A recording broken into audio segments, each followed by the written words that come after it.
నీ గమ్యం నీవు తెలుసుకో.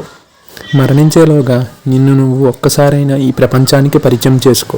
అవును, ఈ ప్రపంచానికి నువ్వెవరో తెలియకుండానే నీ జీవితం ముగిసిపోకూడదు. కనీసం ఓ 100 సంవత్సరాలైనా నీ గురించి ఈ ప్రపంచం మాట్లాడుకోవాలి, నిన్ను గుర్తించుకోవాలి. పుట్టిన చోటే పెరిగి చదివి పెద్దవాడే ఏదో బ్రతకడానికి ఓ ఉద్యోగం చేస్తూ నిరాశతో నిస్పృహతో అతి సాధారణమైన జీవితాన్ని గడిపి కనీసం నీ పుట్టిన ఊరిలో కూడా నువ్వు గుర్తించబడకుండా రహస్యంగా మరణించడం ఎంత ఘోరం, ఎంత విచారకరం. ఎందుకైనా నువ్వు జన్మించింది? నీ పుట్టుకకు విలువ లేదా? నీ బ్రతుక్కి అర్థమే లేదా? నీ అవసరం ఈ ప్రపంచానికి లేదా? ఏదో ఒక పేడ పురుగులా పుట్టి భారంగా బ్రతుకు ఈడ్చి ఇక చాలురా దేవుడా అంటూ గుట్టు చప్పుడు కాకుండా మరణించడమేనా? కాదు, ముమ్మాటికి కాదు.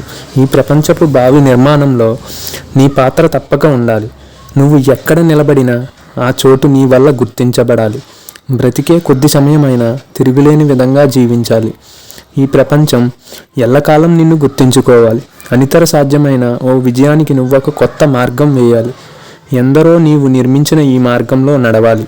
చరిత్ర పుటల్లో నువ్వొక పేజీ కావాలి. జీవించండి, ఇలాంటి గొప్ప జీవితాన్ని జీవించండి. ఎంత గొప్పగా జీవించడానికి కావాల్సిందేమిటో తెలుసా? నమ్మకం, ప్రయత్నం.